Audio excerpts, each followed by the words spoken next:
des mystérieux Moai de l'île de Pâques. They represent the deified ancestors of today's islanders. They're part of a Polynesian tradition of honoring your ancestors. Aux sculptures finement détaillées de Göbekli Tepe en Turquie, What he discovered was mind-blowing. After discovering the first T-shaped pillar buried at the site, he soon found more of these massive structures. des constructions ancestrales qui défient notre compréhension du passé.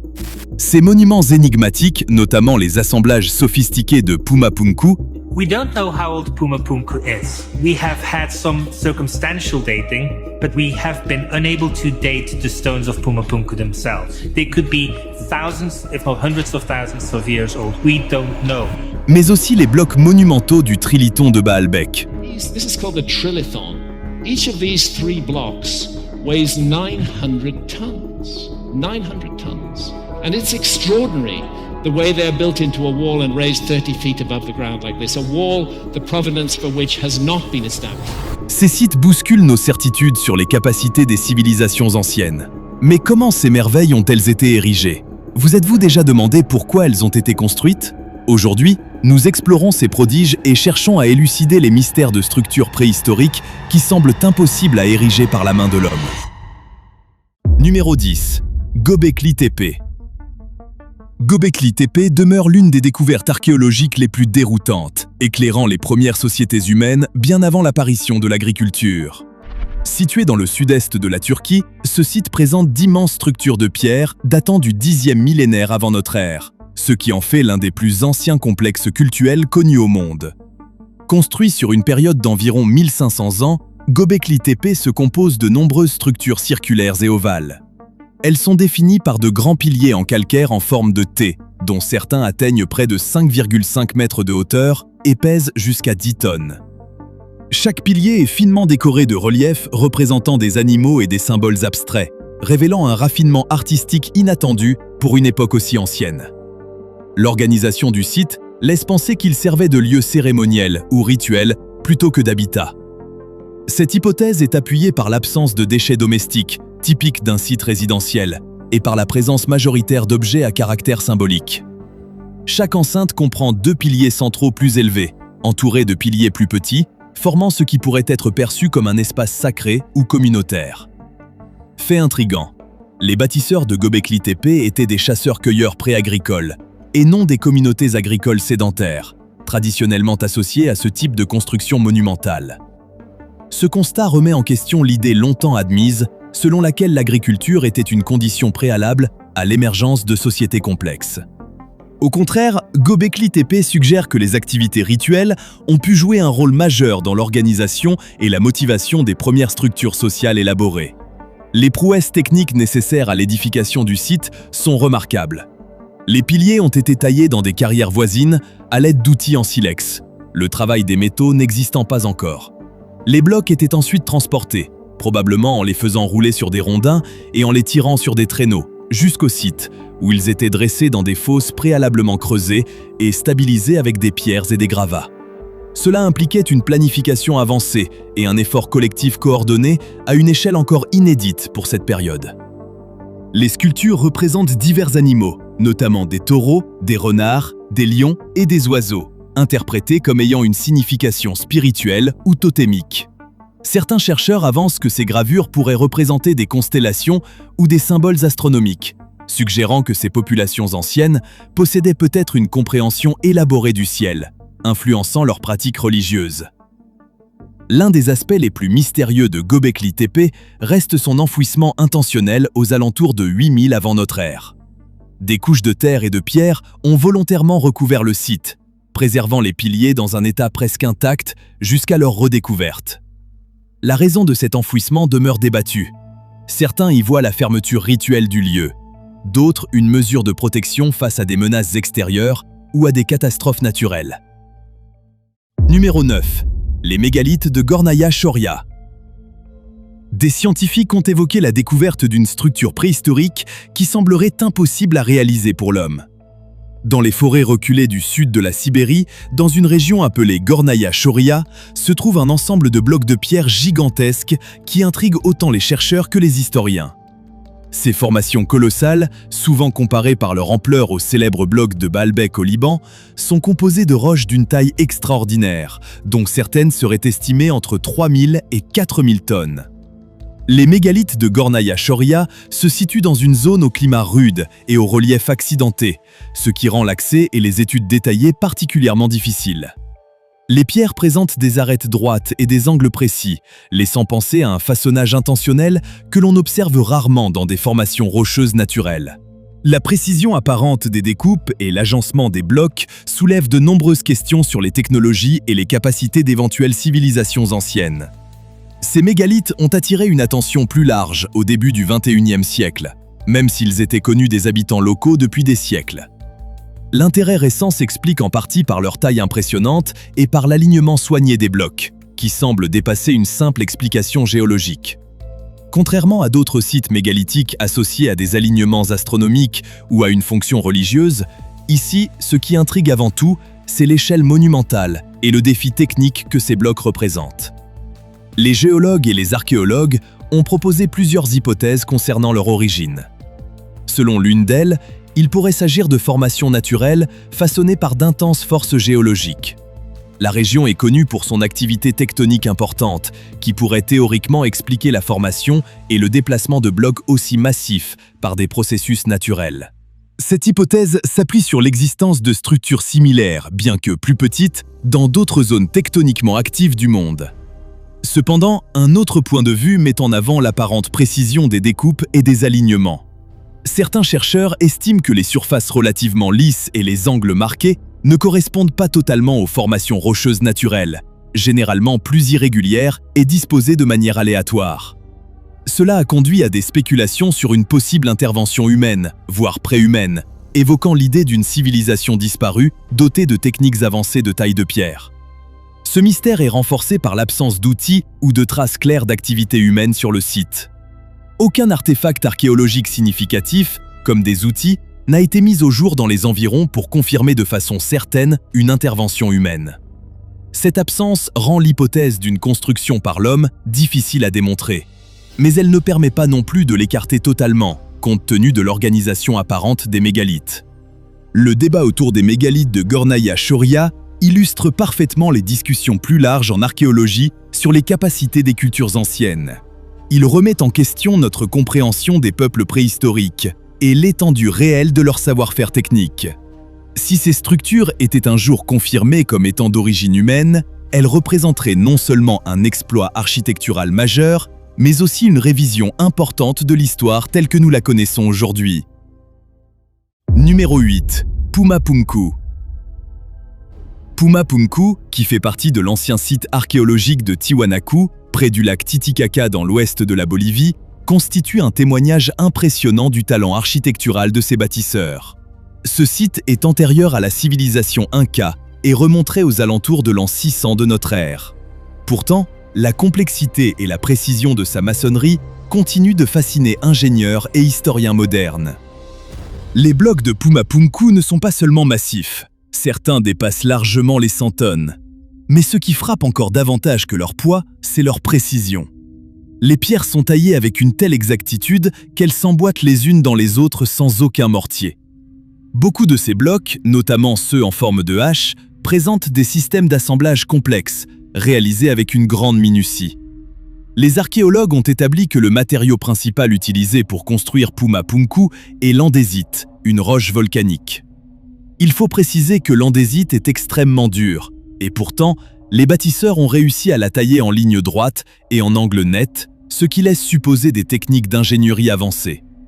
La question de savoir comment ces populations anciennes ont pu accomplir un tel travail avec les outils disponibles à l'époque reste en grande partie sans réponse.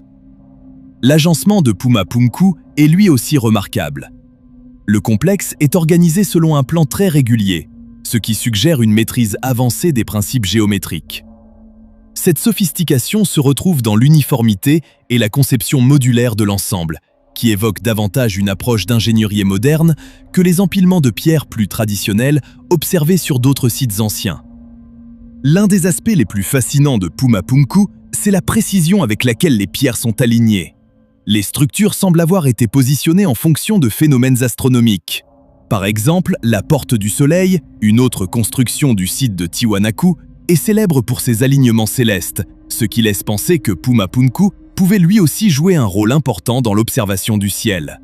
Les chercheurs estiment que ces alignements servaient notamment à établir des calendriers agricoles, essentiels pour déterminer les périodes de semis et de récolte dont dépendait la survie du peuple de Tiwanaku. La question du transport des blocs massifs ajoute encore à la complexité du mystère. Certaines pierres utilisées à Puma Punku ont été extraites à plus de 10 km du site. Les acheminer jusqu'à cet endroit, compte tenu de l'altitude et du relief accidenté, représente un véritable défi technique, qui resterait ambitieux même avec les moyens actuels. De plus, la culture à l'origine de Puma Punku a disparu en laissant très peu de traces écrites. L'absence de documentation rend difficile la compréhension précise des méthodes employées et des motivations derrière la construction du complexe. Les hypothèses varient, observatoire astronomique, centre cérémoniel. Mais en l'absence de preuves définitives, une grande partie de la fonction de Puma Punku reste du domaine des suppositions.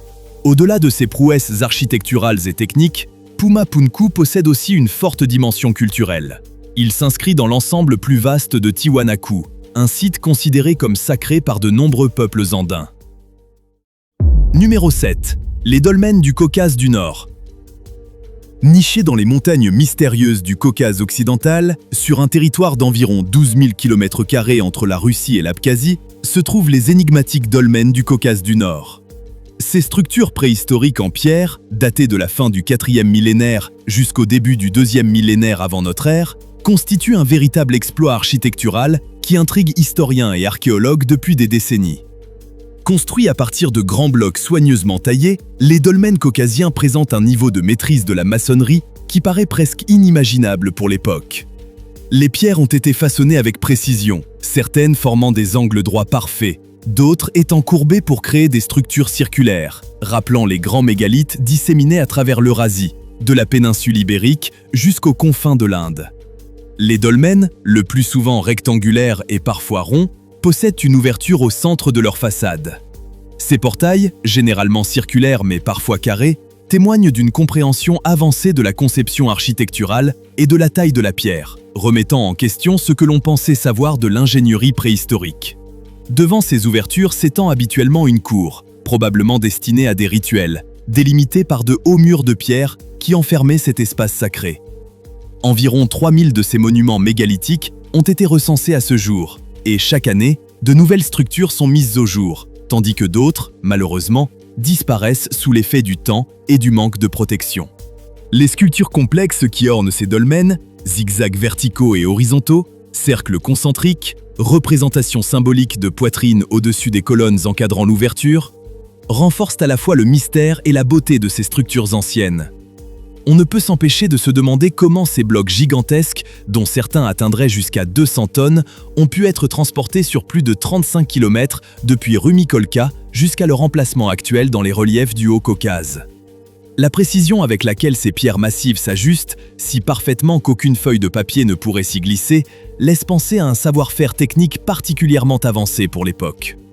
Les dolmens sont associés à l'ancienne communauté de Clignard et à la culture de Koban, connue pour son travail du métal et ses tumulus funéraires. Fait intriguant, une étude génétique publiée en 2020 a révélé des liens avec des populations diverses et éloignées, notamment des haplogroupes que l'on retrouve aujourd'hui chez certains peuples tibétains, ce qui pourrait indiquer d'anciens mouvements migratoires étendus ou des contacts à longue distance. Numéro 6. Le Triliton de Baalbek. Niché dans la fertile vallée de la Beka, au Liban, l'ancienne cité de Baalbek abrite certaines des constructions en pierre les plus massives et les plus fascinantes jamais réalisées par l'être humain. Parmi elles, le Triliton de Baalbek se distingue par son ampleur exceptionnelle et par sa précision, des éléments qui suscitent encore aujourd'hui débat et admiration. Le terme Triliton désigne un alignement de 3 blocs, intégrés au podium du temple de Jupiter à Baalbek, chacun pesant environ 800 tonnes. Ces pierres figurent parmi les plus lourdes jamais utilisées dans une construction, chaque bloc mesurant près de 20 mètres de long, environ 4 mètres de haut et 4 mètres de profondeur. La monumentalité de ces blocs, associée à la minutie de leur mise en place, constitue une véritable énigme pour les historiens et les ingénieurs. Quant au nom de Baalbek, il trouve son origine dans son importance historique, dérivé de Baal, le dieu solaire phénicien, ce qui souligne son rôle majeur en tant que site religieux. À l'origine, Baalbek était connu sous le nom d'Héliopolis durant la période hellénistique, un nom qui reflétait son statut de grand centre de culte et de culture. Les techniques de construction du Triliton, elles, n'ont toujours pas reçu d'explication définitive. Les blocs ont été extraits d'une carrière située à environ 1 km au sud du complexe du temple. Mais la manière dont ils ont été acheminés jusqu'à leur emplacement actuel continue de susciter hypothèses et admiration. Les théories les plus classiques évoquent l'usage de rondins, de traîneaux et peut-être de grues en bois, ce qui aurait nécessité un effort coordonné de milliers d'ouvriers, dirigés par une organisation technique particulièrement élaborée. À cela s'ajoute un autre élément troublant. Les blocs s'ajustent avec une telle précision qu'il serait impossible d'y glisser une simple feuille de papier. Cette exactitude, obtenue sans mortier, témoigne d'un niveau de maîtrise technique qui interroge encore notre compréhension des technologies anciennes. Les méthodes exactes employées pour extraire ces blocs immenses des carrières de calcaire, puis pour les mettre en place avec autant de soin, restent largement théoriques. Certains avancent l'utilisation de machines simples, comme des leviers et des plans inclinés. D'autres envisagent des systèmes plus complexes, combinant rampes et dispositifs à poulies. L'importance stratégique et religieuse de Baalbek s'est accentuée sous la domination romaine, lorsque l'ampleur et l'ambition des constructions ont atteint leur apogée. Les Romains, réputés pour leur génie architectural, ont considérablement développé le site. Pourtant, les fondations attribuées à l'époque du Triliton dépassent même les standards romains par leur monumentalité et par le mystère entourant leur réalisation. Les fouilles archéologiques ont apporté certains éléments de réponse, mais elles ont aussi soulevé de nouvelles interrogations sur la chronologie du chantier et sur la civilisation capable d'un tel exploit. Des datations au carbone réalisées sur des matières organiques découvertes sur le site suggèrent que des activités de construction pourraient remonter à une période antérieure à l'époque romaine, voire pré-hellénistique, laissant envisager l'existence d'une culture plus ancienne dotée de compétences techniques avancées. La fonction de Baalbek, et en particulier du complexe du temple de Jupiter complété par le Triliton, dépassait sans doute le simple aspect pratique pour s'inscrire profondément dans le domaine cérémoniel et astronomique. Certains chercheurs estiment que l'agencement du site correspond à des événements célestes majeurs, ce qui indiquerait une dimension astronomique liée aux pratiques religieuses et culturelles de l'époque. Avant de poursuivre, voici le choix d'un abonné aujourd'hui. Dans un paysage isolé et accidenté, des scientifiques ont mis au jour une structure préhistorique qui semblerait impossible à réaliser pour l'homme. Un immense bloc monolithique, taillé avec une précision remarquable, dressé comme un témoignage des mystères du monde ancien. Cette immense dalle de pierre, qui paraît minuscule comparée à la personne debout à son sommet, semble défier tout ce que nous pensons savoir des méthodes de construction anciennes. Pesant plusieurs centaines de tonnes, elle impressionne autant par sa taille que par sa précision. Comment un tel bloc a-t-il été taillé, puis transporté jusqu'à son emplacement actuel? Et surtout, à quoi servait-il pour ceux qui l'ont érigé? Les légendes ne manquent pas. Certaines évoquent des civilisations très avancées, d'autres vont jusqu'à imaginer une intervention venue d'ailleurs. L'ampleur de l'ouvrage et la qualité du travail semblent dépasser les technologies que l'on attribue habituellement à nos ancêtres. Ce monolithe énigmatique nous pousse à reconsidérer l'histoire et les capacités des cultures préhistoriques. Et si une partie essentielle de notre passé nous échappait encore? Selon vous, cette pierre est-elle la preuve d'une technologie ancienne particulièrement avancée, ou existe-t-il une explication plus rationnelle? Partagez vos réflexions et vos théories dans les commentaires. Numéro 5. Teotihuacan. Situé dans la vallée de Mexico, à environ 40 km au nord-est de l'actuelle ville de Mexico, Teotihuacan témoigne de la maîtrise architecturale et de l'urbanisme des civilisations mésoaméricaines anciennes. Connu pour ses pyramides monumentales, comme la pyramide du Soleil et la pyramide de la Lune, Teotihuacan n'a pas été construite par les Mexicas, que l'on appelle aussi les Aztèques, mais leur est antérieure de plusieurs siècles. À son apogée, durant la première moitié du premier millénaire, c'était la plus grande ville des Amériques, avec plus de 125 000 habitants, et elle figurait parmi les 6 plus grandes villes du monde à cette époque. S'étendant sur près de 21 km², Teotihuacan constituait le cœur de la région. Son influence dépassait largement ses frontières, notamment grâce au commerce, en particulier celui des outils en obsidienne, mais aussi par son rayonnement culturel à travers ses innovations architecturales et artistiques. La ville aurait été fondée autour de l'an 100 avant notre ère, et la construction de ses principaux monuments s'y poursuivit jusqu'aux environs de 250 de notre ère. Vers 550, elle a subi d'importantes destructions, puis a été progressivement abandonnée entre le 7e et le 8e siècle, peut-être en lien avec des événements climatiques extrêmes survenus entre 535 et 536. L'organisation urbaine était particulièrement structurée, centrée autour de l'avenue des Morts, qui reliait les principaux centres cérémoniels et administratifs, dont les grandes pyramides. La pyramide du Soleil, l'une des plus imposantes de Mésoamérique, culmine à plus de 65 mètres et aurait été construite avec environ 3 millions de tonnes de pierre, sans l'aide d'outils métalliques, de roues ni d'animaux de trait.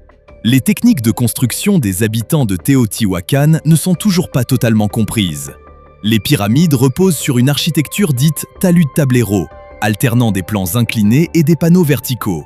Ce style, au-delà de son impact visuel, contribuait également à la solidité et à la stabilité des structures. La structure interne des pyramides était composée de pierres et de gravats, recouverts de briques d'adobe soigneusement travaillées, puis d'une couche d'enduit à base de chaux.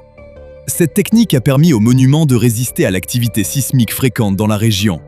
Malgré son ampleur et les preuves d'une planification rigoureuse, rien n'indique clairement l'existence d'une monarchie centralisée. La ville aurait plutôt fonctionné comme un État théocratique ou collectif, comme le suggère l'absence d'iconographie royale typique d'autres cultures contemporaines, remplacée ici par un symbolisme religieux communautaire. L'influence de Teotihuacan s'est étendue à toute la Mésoamérique, comme en témoignent des objets de style téotihuacan retrouvés jusqu'aux basses terres mayas et sur la côte du Golfe. Après son déclin, la cité a laissé une empreinte durable dans la région, influençant les civilisations mésoaméricaines ultérieures, notamment les Aztèques, qui la considéraient comme le lieu de naissance des dieux. Aujourd'hui, Teotihuacan est inscrite au patrimoine mondial de l'UNESCO et attire des millions de visiteurs venus admirer ses pyramides monumentales et les vestiges d'une culture autrefois florissante. Malgré des recherches archéologiques approfondies, de nombreux aspects demeurent mystérieux, notamment les causes exactes de son abandon et l'identité ethnique précise de ses habitants, qui pourraient avoir été Nawa, Otomi, Totonac ou un mélange de plusieurs groupes. Même le nom d'origine de la ville fait débat. Certains chercheurs estiment qu'elle aurait pu être appelée la Cité du Soleil plutôt que la Cité des Dieux. Numéro 4. Les Moai de l'île de Pâques. L'île de Pâques, célèbre pour ses mystérieuses statues Moai, offre l'une des énigmes les plus fascinantes du monde ancien. Ces sculptures monolithiques emblématiques se dressent comme les témoins silencieux d'une culture polynésienne, autrefois prospère, à plus de 3200 km du centre de population le plus proche. L'île abrite plus de 900 moai, chacun sculpté dans du tuf volcanique, une cendre volcanique compactée, ce qui rend l'exploit d'autant plus remarquable en raison de la relative fragilité du matériau. Un moai mesure en moyenne environ 4 mètres de haut et pèse approximativement 12 tonnes et demie. De telles dimensions rendent leur construction et leur transport particulièrement impressionnants et sujets à de nombreuses hypothèses. Les statues étaient principalement taillées dans le cratère volcanique de Rano Raraku, qui servait de carrière. On y trouve encore 394 statues à différents stades d'achèvement, donnant l'impression d'un atelier figé dans le temps. Les moai se distinguent par leur tête disproportionnée, représentant environ 3 à 5 fois la taille de leur corps tronqué. Un choix cohérent avec la croyance polynésienne qui accordait un caractère sacré à la tête des chefs. Ils présentent des arcades sourcilières marquées, des nez allongés avec une courbure évoquant un hameçon au niveau des narines et des lèvres fines légèrement serrées. Leurs oreilles sont longues et oblongues, et leurs yeux, une fois installés, étaient composés de corail blanc avec des pupilles en obsidienne ou en scorie rouge, marquant l'achèvement des statues pour un usage cérémoniel. La fonction principale de ces statues était d'être érigées sur des plateformes de pierre appelées ahu, tournées non pas vers l'océan, mais vers les villages. Cette orientation laisse penser qu'elles veillaient sur les communautés locales, incarnant à la fois l'autorité religieuse et le pouvoir politique. La plupart des ahus se situent le long des côtes, ce qui renforce l'idée d'un rôle symbolique de protection et de surveillance. Une exception notable existe cependant à Ahu Akivi, où 7 moai font face à la mer. Selon certaines interprétations, ils auraient aidé les voyageurs à repérer l'île. Le transport de ces statues monumentales depuis la carrière jusqu'au Zahu reste l'un des sujets les plus débattus. Les premières hypothèses évoquaient un déplacement par glissement ou à l'aide de rondins. Mais des recherches plus récentes suggèrent que les Rapa Nui auraient utilisé une méthode ingénieuse consistant à faire marcher les moaïs. En les balançant d'un côté à l'autre à l'aide de cordes, ils auraient exploité les principes de l'équilibre et du mouvement, avec un effort collectif nécessitant moins de personnes qu'on ne l'imaginait auparavant. Des expérimentations ont montré que cette technique était plausible, révélant à la fois une grande ingéniosité pratique et un engagement culturel profond. Certaines statues étaient coiffées de pukao, des cylindres de scories rouges représentant les coiffures des chefs et soulignant le statut élevé de la figure incarnée, ainsi que le mana, cette énergie spirituelle que l'on pensait contenue dans les moaïs. Ces éléments n'étaient pas de simples ornements, mais des symboles du rang et du prestige de l'individu représenté. La construction des moaïs aurait atteint son apogée entre 1250 et 1500, période durant laquelle la population de l'île était à son maximum. Puis, l'ère de leur édification s'est arrêtée brusquement. De nombreuses statues sont restées inachevées à Rano-Raraku ou abandonnées en chemin vers leur destination. Cette interruption coïncide avec d'importants bouleversements écologiques sur l'île, notamment la déforestation et la surexploitation des ressources, entraînant des tensions sociales et une évolution des pratiques religieuses. Numéro 3. Nam Madol. Situé sur la côte est de Pohnpei, dans les États fédérés de Micronésie, Nan Madol demeure l'un des sites archéologiques les plus déroutants du Pacifique. Souvent surnommée la Venise du Pacifique, cette cité est à la fois un prodige d'ingénierie ancienne et une véritable énigme. Elle se compose d'environ 92 îlots artificiels reliés par un réseau de canaux, répartis sur plus de 70 hectares. Construits dans un lagon, ces îlots sont délimités par d'imposants murs en basalte colonnaire remplis de corail, un matériau qui a exigé des techniques particulièrement ingénieuses, surtout en l'absence de ressources comme le métal, pour fabriquer des outils. Chaque îlot avait une fonction précise: résidence pour l'élite, temple, espace dédié aux rites funéraires, autant d'éléments qui témoignent d'une organisation sociale très structurée. L'origine de Nan Madol est entourée de légendes. Selon la tradition locale, la ville aurait été fondée par deux frères sorciers, Olisipa et Olosopa, venus de l'ouest de Katao. On raconte qu'ils auraient utilisé des pouvoirs surnaturels pour faire léviter les blocs de pierre massifs. D'un point de vue scientifique, le site remonterait au 1er siècle de notre ère, tandis que l'édification des structures mégalithiques aurait commencé vers 1180. Cette chronologie en fait un développement original de la culture insulaire du Pacifique, distinct des grandes civilisations connues à la même époque. Le nom Nan Madol signifie « entre les espaces », en référence aux canaux qui traversent les ruines. Son nom ancien, Saon Nan Leng, peut être traduit par « récif du ciel ». Le site était le siège de la dynastie Sodeleur, un pouvoir centralisé qui aurait uni sous une même autorité une population estimée à 25 000 habitants sur l'île de Pohnpei, jusqu'aux alentours de 1628. La construction de Nan Madol représente un exploit remarquable. Chacun des blocs massifs a dû être transporté depuis différentes parties de l'île, puis assemblé avec précision dans des configurations toujours visibles aujourd'hui.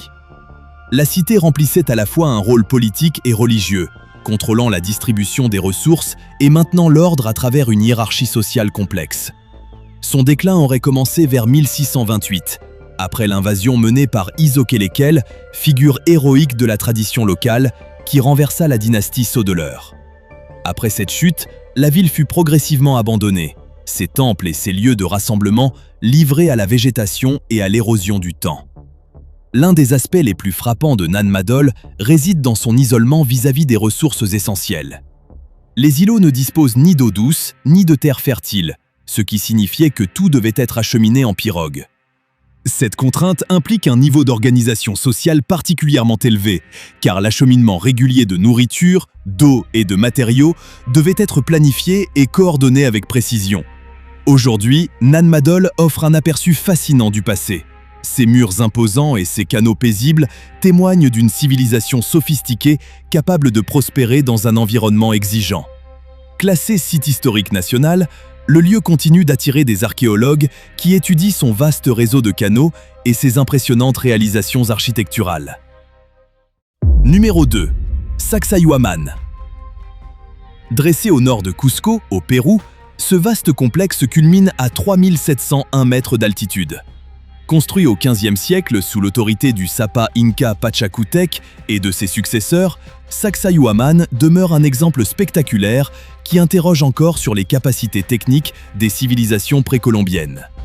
Le site est célèbre pour ses gigantesques murs en pierre sèche, composés de blocs colossaux taillés avec une précision telle qu'ils s'emboîtent parfaitement sans aucun mortier. L'ajustement est si fin qu'il serait impossible de glisser une feuille de papier entre certaines pierres. Cette technique révèle non seulement la maîtrise avancée de la maçonnerie par les Incas, mais aussi leur capacité à manipuler d'énormes blocs afin de résister aux fréquents séismes de la région. Le plus grand de ces blocs pèserait près de 200 tonnes. Et la question demeure, comment ces pierres ont-elles été transportées et sculptées avec les moyens techniques disponibles à l'époque? La position stratégique de la forteresse, sur une colline escarpée dominant la vallée de Cusco, suggère une fonction défensive. Pourtant, la complexité et l'élégance du travail de la pierre indiquent également un rôle cérémoniel majeur. La vaste esplanade et les terrasses monumentales, avec leurs murs en zigzag évoquant les dents d'un puma, ainsi que l'alignement du site avec certains phénomènes célestes, soulignent son importance spirituelle pour les Incas. La construction de Sacsayhuamán est d'autant plus remarquable si l'on considère les outils dont disposaient vraisemblablement ces bâtisseurs. Principalement à l'aide d'outils en bronze ou en pierre, les Incas ont façonné ces blocs monumentaux avec une telle maîtrise que les murs ont résisté à des siècles de catastrophes naturelles. Des expériences modernes menées par des explorateurs et des architectes, notamment celle de Vince Lee, ont tenté de reproduire la précision obtenue par les tailleurs de pierre incas. Ces essais ont consisté à déplacer de grands mégalithes sur des routes pavées, puis à les positionner minutieusement au sein des murs. Malgré ces tentatives, parvenir à recréer l'ajustement parfait des joints de Sacsayhuamán, avec notre compréhension actuelle des techniques anciennes, reste extrêmement difficile, ce qui renforce encore le mystère entourant le savoir-faire de ces bâtisseurs. Au fil des siècles, le site a subi pillages et destructions, en particulier lors de la conquête espagnole, lorsque de nombreuses pierres ont été réutilisées pour édifier la ville coloniale de Cusco. Aujourd'hui, seuls demeurent les blocs les plus massifs, trop lourds pour être déplacés, nous laissant imaginer la splendeur originelle de Sacsayhuamán. À l'époque contemporaine, le site est devenu bien plus qu'un vestige du passé. Il symbolise la fierté culturelle et la continuité historique. Chaque année, il accueille la reconstitution de l'Inti Raymi, la fête inca du solstice d'hiver, attirant des milliers de visiteurs et d'habitants venus assister à ce spectacle grandiose et rendre hommage au génie technique de leurs ancêtres. Numéro 1. Newgrange. Niché dans la verdure du comté de Meath, en Irlande, Newgrange est un chef-d'œuvre néolithique plus ancien que Stonehenge et que les pyramides d'Égypte. Construit vers 3200 avant notre ère, ce tombeau à couloir préhistorique constitue l'un des éléments majeurs du complexe de Brú na Bùin, classé au patrimoine mondial, qui comprend également les tombes de Knowth et de Dowth. Newgrange se présente comme un vaste tumulus circulaire entouré d'un anneau de pierre de bordure gravée, dont certaines arborent un art mégalithique particulièrement remarquable. La structure mesure environ 85 mètres de diamètre et s'élève à 12 mètres de hauteur, couvrant une surface d'environ 4500 mètres carrés. Sa construction a nécessité près de 200 000 tonnes de terre et de pierre, dont une partie provenait de régions éloignées comme les monts Mourne ou les montagnes de Wicklow. Au cœur de l'édifice, un couloir de pierre mène à une chambre en forme de croix, où ont été retrouvés des restes humains, à la fois incinérés et non incinérés, ce qui indique une utilisation à des fins funéraires. La finesse de sa conception apparaît clairement dans l'alignement du passage, pensé pour capter la lumière du lever du soleil au solstice d'hiver grâce à un dispositif architectural unique appelé Roofbox. Ce système permet aux rayons du soleil d'illuminer la chambre intérieure le jour le plus court de l'année, soulignant l'importance astronomique du monument. Les archéologues estiment que Newgrange remplissait une fonction religieuse ou cérémonielle, comme en témoigne la richesse de son décor et la sophistication de son architecture. Sa façade, largement composée de galets de quartz blanc ainsi que la présence d'un cercle de pierre alentour, renforce encore cette dimension symbolique. L'importance historique du site est également nourrie par la mythologie irlandaise, qui en fait la demeure de divinités telles que le Dagda et son fils Oengus. Selon les récits traditionnels, Newgrange n'était pas simplement un monument, mais un lieu central où se rejoignaient souveraineté, sacré et monde céleste. Les recherches archéologiques, notamment celles menées par Michael G. O'Kelly entre 1962 et 1975, ont joué un rôle déterminant dans la compréhension du site. Les travaux de restauration qu'il a entrepris, en particulier la reconstruction de la façade pour permettre l'accès des visiteurs, un choix parfois controversé, ont néanmoins contribué à préserver ce monument pour les générations futures. Enfin, l'art de Newgrange, avec ses spirales, ses arcs et ses motifs géométriques finement gravés, révèle une compréhension avancée du symbolisme et du design. Ces gravures, principalement visibles sur la pierre d'entrée et sur les pierres périphériques, auraient eu une portée rituelle dépassant la simple décoration. N'oubliez pas le pouce en l'air si la vidéo vous a plu. Et surtout, abonnez-vous et activez la cloche des notifications.